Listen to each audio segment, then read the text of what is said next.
ზე შეყვარებული პროფესიონალები მუშაობენ. Ჩემს ადგილს კი ამ სტუდიაში უკაცრავად მოგესალმები. ეს არის სიურპრიზი, რომლითაც ჩვენ ძალიან ხშირად გვანებიურებდი ხოლმე ეთერშიც და ეთერს მიღმაც. ჩვენ წლები ერთად მუშაობთ და დღეს პირველად მივეცი ჩემ თავს უფლება შენთვის ასე მოულოდნელად და უცაბედად ჩაგვრთოდი ამ გადაცემაში. მიზეზი შენ უკვე აუხსენი მაყურებელს. ახლა კი მე უბრალოდ მინდა გითხრა, რომ დღეს აქ მე არ ვარ მარტო და არც შენ არ ხარ მარტო. აქ არის მთელი ჩვენი გუნდი, მთელი პიესი. ის ადამიანები, ჩვენი ოჯახი, ვისთან ერთადაც ჩვენ ამ წლების განმავლობაში ვაკეთებდით, მე ვთვლი, საკმაოდ კარგ გადაცემას. ჩვენ ძალიან კარგად გიცნობთ, დავით, შენ, ვიცით, შენი გემოვნება, ვიცით, რომ არაფერი გიყვარს ზედმეტი და პომპეზური, ამიტომ გადავწყვიტეთ, რომ ესე მოგზალებულად მხოლოდ ჩვენ, შენმა გუნდმა გაგაცილოთ, მანამდე კი გთავაზობ, ერთად ვუყუროთ გვანცა სუთიძის რეპორტაჟს შენზე. დავით კიკალიშვილია, წამყვანი. როგორ არ გამგია, კაცო? როგორ წამყვანი? კაი, ძალიან კაი. სიამოვნებით მოვჭუტავდი მისნაირად თვალებს თუ მომიხდებოდა. ეს მარტო დავით კიკალიშვილს უხდება. ძალიან დადებითი მუხტი მოდის მისგან. ძალიან მივეჩვიეთ, ასე ვთქვათ, ყველა. სიუჟეტამდე ქონდა ძალიან საინტერესო მონოლოგი გამოსვლა, რომელიც იყო გაჯერებული იუმორით. მომწონს მაგისი ლაპარაკი და თვითონ ისიც რა ქვია, მისი შეხედულება. ძალიან მე სიმპათიურება. კარგი ბიჭია, ძალიან მიყვარს. ჩემი ბავშვობის ასაკიდან დავამახსოვრა თავისი სიმშვიდით, თავისი განსხვავებული კითხვების დასმით. არ არის რადიკალური, არ არის აგრესიული. ეს არის უაღრესად კეთილშობილი ადამიანი, ძალიან ცოტა არიან ესეთი ადამიანები. როგორ წამყვანი? ძალიან კარგი. კარგი და რაღაცნაირად ლაპარაკობს. უცნაურად ლაპარაკობს. საუბრობთ საპატრიო მოტელემაყურებელო. ეთერშია პროგრამა კურიერ პოსტსკრიპტუმის დავით კიკალიშვილთან ერთად. დიდ თუ პატარას, ვისაც მინიმუმ ბოლო 20 წელია ტელევიზორისთვის უყურებია, დავით კიკალიშვილი კარგად ახსოვს. განსხვავებული სტილის წამყვანი ტელეეკრანზე 2 ათეულ წელზე მეტია გამოჩნდა. მას შემდეგ მის გადაცემას რეიტინგი არ დაუკარგავს. თუმცა დაწყება ადვილი არ იყო. თავად არაერთხელ უთქვამს, რომ პირველი გადაცემის ჩასაწერად 39 დუბლი დასჭირდა. დასავლეთელ დამკვირვებლებს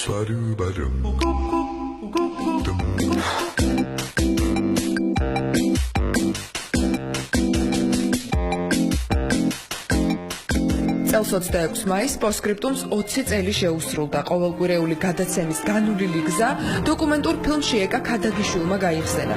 არქივის დიდ ნაწილს გადაავლო თვალი და ქვეყნისა და გადაცემის ისტორია, თავისი სირთულეებით, ქარტეხილებით, დანაკარგებით, წარმატებებით, ცუდი თუ კარგი ემოციებით სავსე 20 წელი შეაჯამა. თავად ფილმის ავტორს კი წამყვანის რამდენიმე კადრი და ტექსტი განსაკუთრებით დაამახსოვრდა. ამ 20 წლის არქივის ნახვის შემდეგ ჯერ ერთი პირველში ძალიან კარგად დავინახე, როგორ გაიზარდა პროფესიულად ეს ადამიანი, როგორ დაიწყო ერთი წერტილიდან და როგორ მუდმივად წინ მიდიოდა. ძალიან დამამახსოვრდა, არა მარტო ამ არქივის ნახვის შემდეგ, ჯერ კიდევ მე ეკრანზე უყურებდი ამ კადრებს 2003 წლის ვარდების რევოლუციის შემდეგ, როდესაც დათო ოპერატორთან ერთად გადაადგილდებოდა ხალხში და ხალხი მას არც ოვაციებით ხვდებოდა.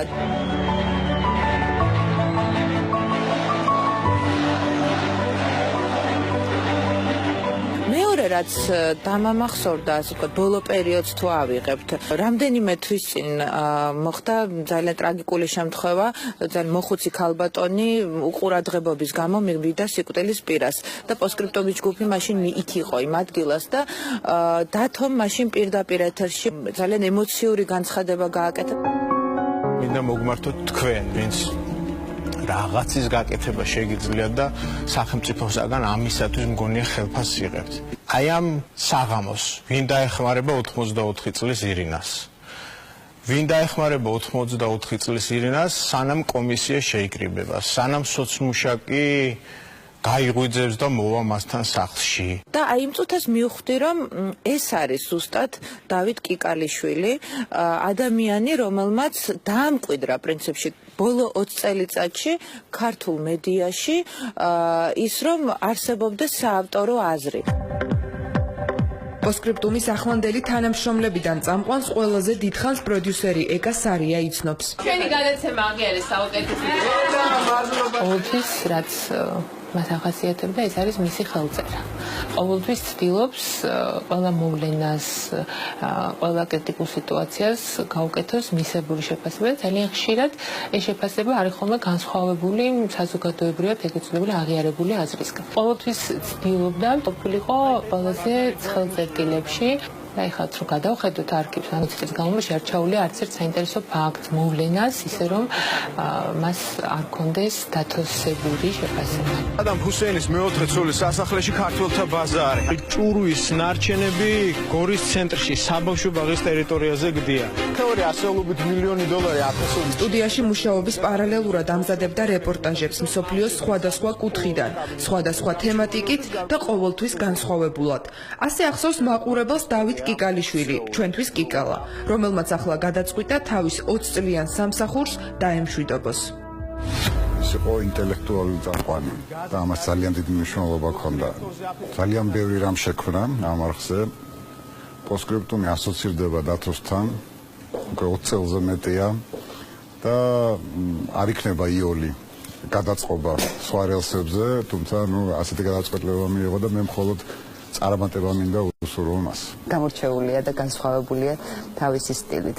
ბოლო 10 წელია ერთ სამსახურში ვარ და არაერთხელ მჯდარ ეთერში. მადლობა დათო ეთერებისთვის. ეთერიდან მე შევდივარ ხა, ხო? არა, მე.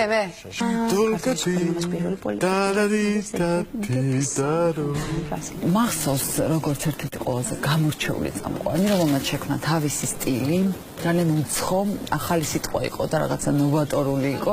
დათო იყო ერთ-ერთი პირველი, ვინც ეს ინდივიდუალიზმი შემოიტანა, მაშინ ეს სტანდარტულ ჩარჩოებში მოქცეულდა ასე ვთქვათ, საბჭოთა ტელევიზორში.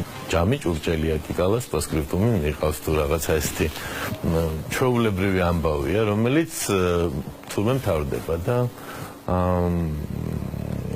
ცოტა უცნაური შეგრძნება არის ამ მხრივ. კიკალას ვიცნობ 20 წელია დაახლოებით, მაგრამ ვიცნობ როგორც მაყურებელი. აქამდე ვიცნობ სანამ რუსთაველში მოვიდა. თავისი სტილი აქვს ყველაზე განსხვავებული. 20 წლის წინ ეს ძალიან უცხოხილი იყო, თუმცა დღემდე შემორჩა მის ამ ორიგინალურ სტილს, მაინც აი უცხოობა და საინტერესოობა ჩემთვის და მგონია რომ ერთ-ერთი ყველაზე მაგარი ტელესახია, რომელიც კი ყოფილა საქართველოს ისტორიაში. მისი ხასიათი ალბათ საუკეთესოდ პოსტსკრიპტუმის თანამშრომლებმა იციან. არის ხალისიანი, ენერგიული, თავისი საქმის მოყვარული, გულახდილი, გულსრფელი და არასოდეს არ იფერებს და არ იფერებდა მთელი ამხის განმავლობაში თავის პოპულარობას, რეიტინგს თუ ასე შემდეგ და მე მას ძალიან ვაფასებ. სხვა შეს როგორ ხასიათიც არის ეთერში ეთყობა ხოლმე ყოველთვის. თუ გაბრაზებულია, ძალიან ბრაზიანი არის. ცდილო თუ რაღაც ის მსუბუქი რეპორტაჟია, იუმორიც აქვს ხოლმე ჩააქცევს ამ ყოველთვის ერთად. ჩვენ ავტორები როცა ვართ ჩართული ყველა ნიუანსში ჩვენი სიუჟეტის ან ისტორიის, რომელზეც ვმუშაობთ, კიკალა სულ ცდილობს გვერდიდან დაინახოს და შეიძლება ხანდახან ისეთი ერთწინადადებიანი რეკომენდაცია მოგცეს, რომელიც მთლიანად გიცვლის დამოკიდებულებას იმ იდეის მიმართ, რომელიც თავიდანვე გაგიჩნდა. ძალიან მიყვარდა მისი რჩევები. მიყვარს. ახლა ტელევიზორის სტრუქტურაც კი ჩვენი ეკრანები იცვლებოდა და ეს ერთნაირია სულ. და შევარქვი დორიან გრეი. კიკალა, სვარე მუქრება სიმერე, როგორც პოსტსკრიპტუმ, რასაკლებს დრო. მაგი ვერ გაგირკვია. ეგეთია რა, კიკალა, გადაცემაზე ყოველთვის ზრუნავს და ამბობს რომ ყოველთვის სჭირდებოდა რეიტინგი და როგორ უნდა იცხოვროს ახლა ამ რეიტინგის გარეშე, არ ვიცი. ესე ამბობს ხოლმე, რითი დავიწყო გადაცემა. როგორია დათოსთან მუშაობა? რა ვიცი, აი ყველაზე კომფორტული ალბათ. მოვა თავისასაც კითხვის გატრელდება წავა. გინდა გააკეთე, გინდა არა, მაგრამ გააკეთე რა, იმიტომ რომ დათო გეუბნება რა. ადამიანი რომელიც 20 წელია ეთერში ზის და მემატიანით იქცა. მასთან მუშაობა ძალიან რთული არ არის, თუმცა აქვს ხოლმე ეს სინუსოიდა ნერვიულობს ან ამეტანის ზევით ასდის. ეს ყველა ვიცი. პოსტსკრიპტუმში მომუშავე არც ერთი ჟურნალისტი არ მეგულება, ვისაც ერთხელ მაინც არ უჩხუბია კიკალასთან. მე ერთი ალბათ 10 ჯერ აი ძალიან მაგარი ნაჭყობარი ვარ სტუდიაში კარბუკინე ტრიალები და ის ნიუსრუმში. მაგრამ ერთი იცის რომ თქვათ თუ თვითონ არ არის მართალი, მე აუცილებლად მოვადა რაღაც შოკოლადს გაჩუქებს ან რაღაცა შეგირიგდეს 15 წუთში 20 წუთში. ამოვიდა ხელში უკვე. არა მოიფიქრეთ რა. ახალი რამე ორიგინალური არ შეიძლება. მგონია რომ ეს დამეთანხმები ალბათ ჩვენც და ყველა რომ აი ეს ჩხუბებით ძალიან მოგვენატრება ხოლმე, იმიტომ რომ დათო არის ეს ლომებო, კი ვიცი რომ მაგრები ხართ, მაგრამ აი სად არის? ხო ესე ხოლმე. კიკალას ერთი 9 თვე რაც ვიცნობ, რაც აქ მოვედი და ვერ შევეჩვიე, სულ მგონია რომ ტელევიზორში არის. ტელეფონზეც რომ მირეკავს, ხმაც მგონია რომ ვიღაცა ტელევიზორიდან მირეკავს და რომ მელაპარაკება ისეც მგონია რომ ტელევიზორში ვუყურებ, ანუ. მე მაგ კიკალას ძალიან მაგარი კურიოზი როგორი ძინავს და როგორ იღებს სტალს.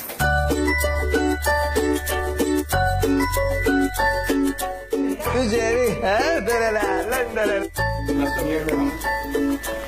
სოფლიო პოპორა კიდევ ერთი შემდეგი თვე რა არის ბიჭო? ივნისი. უი, ა?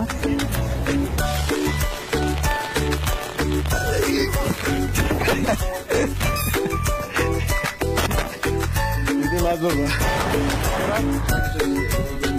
ორჯერ რეკლამა. როგორია კიკალა სტუდიაში დავით გავაშელი გვიყვება, რომელსაც გადაცემა საეთეროდან გახავს.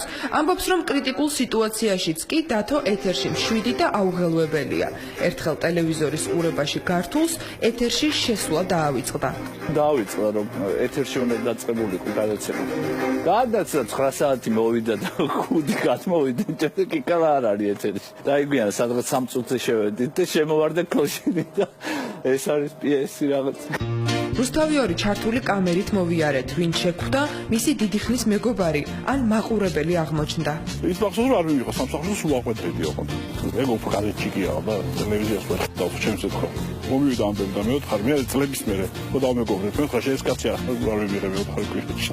როილა პარაკები მგონია რომ რაღაც ჩემს სულიერ ძმას ვარაკლობ ხოლმე. ეს პირადი ემოციასაც შეეხება მე პროფესიონალზე აღარ ვიცი რომ აი ჯერ კიდე ინტერვიუსთან დაიწყო და მას შემდეგ ლიდერია ტელესურსზე შესინოზე მეტყველებს რომ ხარ ერთადერთი და გაზრდილი ადამიანი ამ სფეროში. ალბათ ესე ვეტყოდი მე ჩემი მხრიდან ვინსად რამეს მიაღწია, ვინსად რამე მიქარა, ყველა სახე დაგვანახა პოსტკრიპტუმით კიკალამ. ამ ცხოვრებამ ვინც გარიყა ან ბავშვით იშვილა, ერთად თავი მოუყარა დავით გეგალიშვილმა. დავით მაგარი 20 წელი იყო. ჩვენ წამყვანი მიდის, ზღარაირებიან ვარსკვლავები. დათო კიდევ უფრო მეტ წარმატებებს მიაღწევს, იმიტომ რომ მომავალი წელი გადასწარები აქვს მას. კიკალა უკვე შემდგარი ჟურნალისტი იყო, როცა ჩვენ ვიყავით პატარა გოგოები და პირველი რაც მახსოვს, როცა ჩაირთო ტელევიზორი და აი რაღაც აოცრად ბნელ და მძიმე წლებში გამოჩნდა დათო ეკრანზე. გოგოები ჭორაობდით ხოლმე, მაშინ მე ძალიან დამწყები ჟურნალისტი ვიყავი, რომ ვინ არის ეს სიმპათიური ბიჭი, თვალებს რო ესე აკეთებს და შეხვდება, გაგიღიმებს და გეტყვის კომპლიმენტს ისეც, რომელიც ჯერ არ მიმიღია.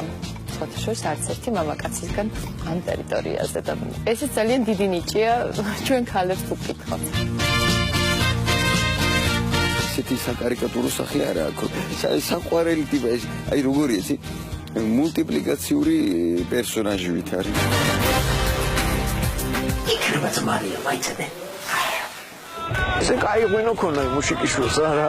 არ ერიდება ექსპერიმენტებს და არასტუდიურ გადაღებებს. შორენა ბეგაშვილი საკუთარი კარიერის წარმატებასაც კი უკავშირებს. ერთ-ერთ პირველ ფოტოსესიაში მონაწილეობა დათოსთან ერთად მიიღო. 10 წლის წინ სადღაც ეგრე ქონდა ფოტოსესია, მაშინ ჯერ აი არავინ არ იცნობდა შორენა ბეგაშვილს და რო დავინახე ვაიმე დათო ეს კაცი ტელევიზორში დადის მეთქი. მოკლედ აი ერთგვარი ის რა ასპარეზი მოხდა დათო. კი, ასპარეზი მოხდა. მე ფოტოსესია არ მქონია.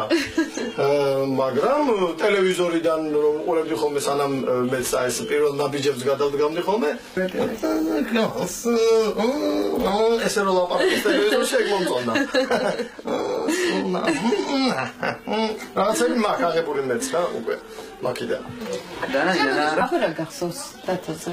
დავითის მახსოვს ჩემი სკეჩი დავითზე.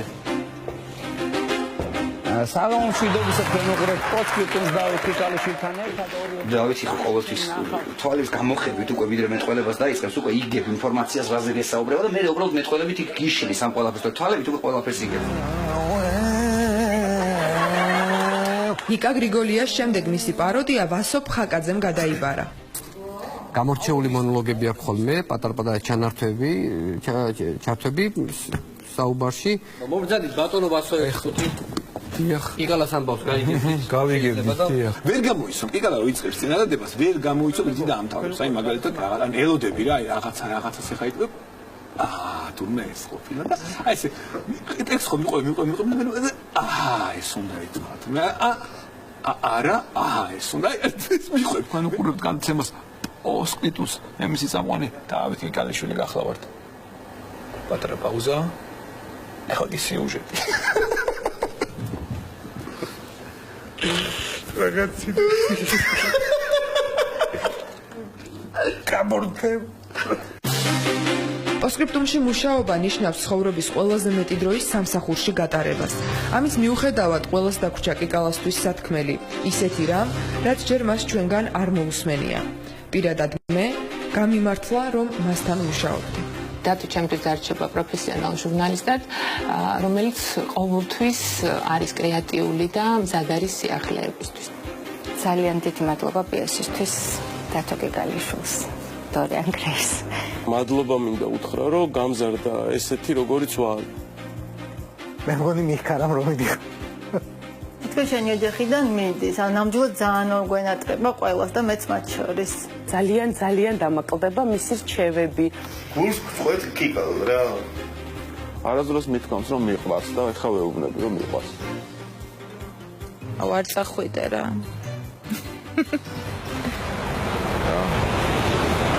ვეყო?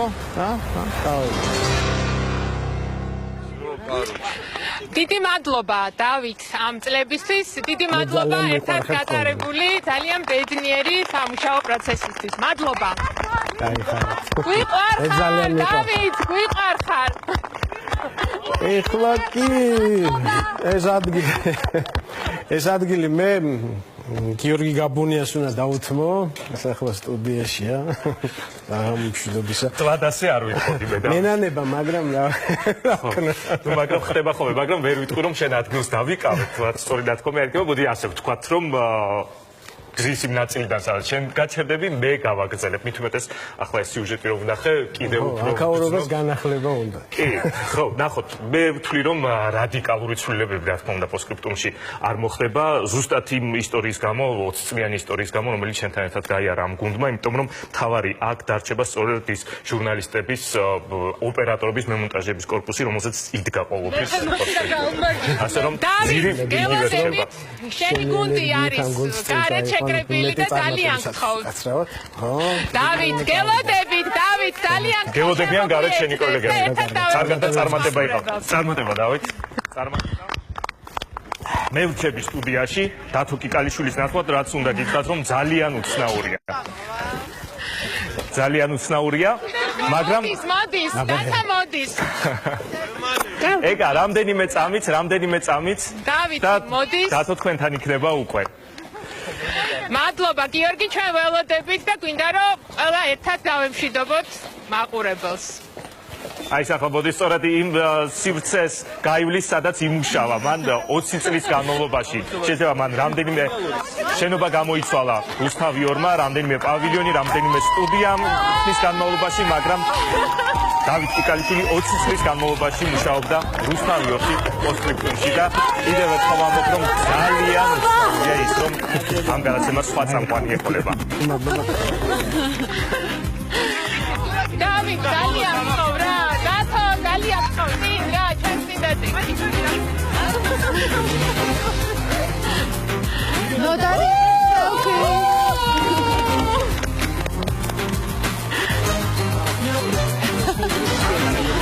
აი ხარ. დიდი მადლობა. რამე უთხარი ხალხ. გავიცი, ძალიან მიყვარხარ და აღელები. რა ვთქვა? ყველას დიდი მადლობა. ოფის შიგნით. დათო, რა სიტყვი ბოლოს? აი, ყველა ძალიან მოახერხეთ და მედია შევხვდებით კიდევ სხვა ფორმით. ჩვენ გელოდებით და მზად ვართ დაბრუნებისთვის. თუ ეს მოხდება. ჩვენ აქ ვართ. მადლობა. მომავალ კვირას პოსტსკრიპტუმ ისევ შეგხვდებათ უკვე სხვა წამყვანთან ერთად.